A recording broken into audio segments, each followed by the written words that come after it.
কেন্দ্রীয় ব্যাংকে প্রিন্সটন বা ক্যালিফোর্নিয়া থেকে পিএইচডি করা উচ্চ ডিগ্রিধারী মানুষজন, অভিজ্ঞতা সম্পন্ন লোকজন নিয়োগ পেয়েছেন। অন্যদিকে বাংলাদেশে নতুন সরকার গঠনের পর যিনি নিয়োগ পেয়েছেন তিনি হলেন বিএনপির নির্বাচন পরিচালনা কমিটির সদস্য এবং একজন সোয়েটার ফ্যাক্টরির এমডি।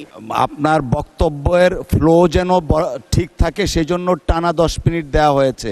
উচ্চ খাদ্য মূল্যস্ফীতির কারণে বিশ্ব ব্যাংকের ঝুঁকিপূর্ণ দেশগুলোর লাল তালিকায় অলরেডি বাংলাদেশের নাম গেছে।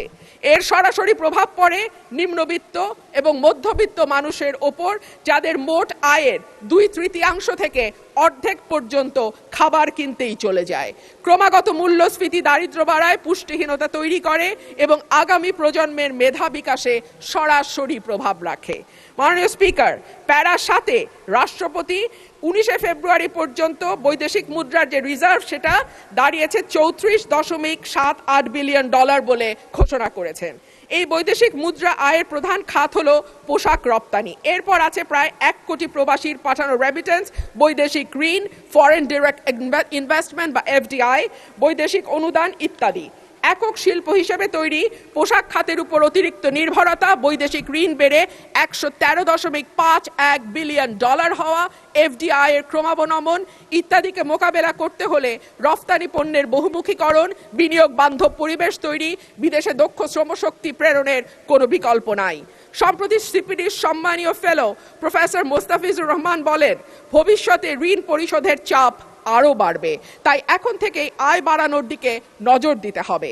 রপ্তানি ও প্রবাসী আয়ের প্রবাহ শক্ত না হলে এই চাপ সামাল দেয়া সত্যিই কঠিন। পাশাপাশি হুন্ডি ও অর্থ পাচার বন্ধে কঠোর ব্যবস্থা নেওয়ার কথা বলা হয়েছে। গত 15 বছরে দেশ থেকে যে বিপুল পরিমাণ টাকা পাচার হয়েছে, যার পরিমাণ কেন্দ্রীয় ব্যাংকের হিসাব মতে $23,400 কোটি, সেটি ফেরত আনা না গেলে কিংবা ব্যাংক খাতে থাকা 6 লক্ষ কোটি টাকার খেলাপি ঋণের পরিমাণ কমিয়ে আনা না গেলে অর্থনীতির পুনরুদ্ধারের কোনো পরিকল্পনাই কাজে আসবে না। পাচারকৃত টাকার 75% যায় ওভার অ্যান্ড আন্ডার ইনভয়েসিং এর মাধ্যমে। গত 10 বছরে এই ওভার অ্যান্ড আন্ডার ইনভয়েসিং এর মাধ্যমে পাচার হয়েছে $68 বিলিয়ন। সুতরাং এই মিথ্যা ইনভয়েসিং বন্ধ করা না গেলে টাকা পাচারও বন্ধ সম্ভব নয়। মাননীয় স্পিকার, রাষ্ট্রপতি তার ভাষণে বাংলাদেশ ব্যাংক, রাষ্ট্রায়ত্ত ও বেসরকারি ব্যাংক, বীমা, আর্থিক প্রতিষ্ঠান ও পুঁজিবাজারের সঙ্গে সমন্বয়ের মাধ্যমে সার্বিক তদারকি উন্নতকরণ, আমানতকারীদের সুরক্ষা নিশ্চিত, খেলাপি ঋণ হ্রাসে গুরুত্ব দেওয়ার কথা বলেছেন। যে কোনো দেশে কেন্দ্রীয় ব্যাংক হলো আর্থিক প্রতিষ্ঠানের নিয়ন্ত্রক সংস্থা, এটি সরকারের ব্যাংক হিসেবে কাজ করে। দক্ষিণ এশিয়ার দেশগুলোর দিকে তাকালে দেখা যায় কেন্দ্রীয় ব্যাংকে প্রিন্সটন বা ক্যালিফোর্নিয়া থেকে পিএইচডি করা উচ্চ ডিগ্রিধারী মানুষজন, অভিজ্ঞতা সম্পন্ন লোকজন নিয়োগ পেয়েছেন।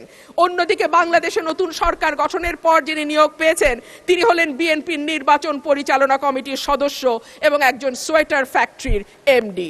মাননীয় স্পিকার, আমি আপনাকে অনুরোধ করব আমার সময় 2 মিনিট বাড়িয়ে দিতে। মাননীয় স্পিকার, একই ঘটনা আমরা বিশ্ববিদ্যালয়ের উপাচার্য নিয়োগের ক্ষেত্রেও দেখেছি। সবগুলো বিশ্ববিদ্যালয়ে দলীয় ভিসি, প্রভিসি নিয়োগ দেওয়া হয়েছে। দল করা দূষণীয় কিছু নয়, কিন্তু দল না করলে যদি নিয়োগ না হয় সেটা দুর্ভাগ্যজনক। দলদাস শিক্ষকদের হাতে। ধন্যবাদ মাননীয় সদস্য। মাননীয় চিফ হুইপের অনুরোধে অলরেডি আপনাকে আজকের দিনের মধ্যে সর্বোচ্চ সময় দেয়া হয়েছে 10 মিনিট।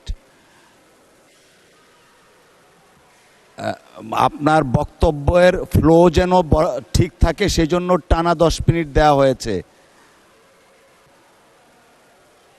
মাননীয় সদস্য, আপনাকে অসংখ্য ধন্যবাদ। আমাদের মাননীয় সদস্য,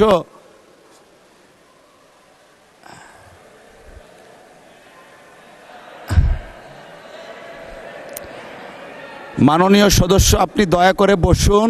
you will have time, next time আপনাকে দেয়া হবে। এখন আমরা let us continue our business.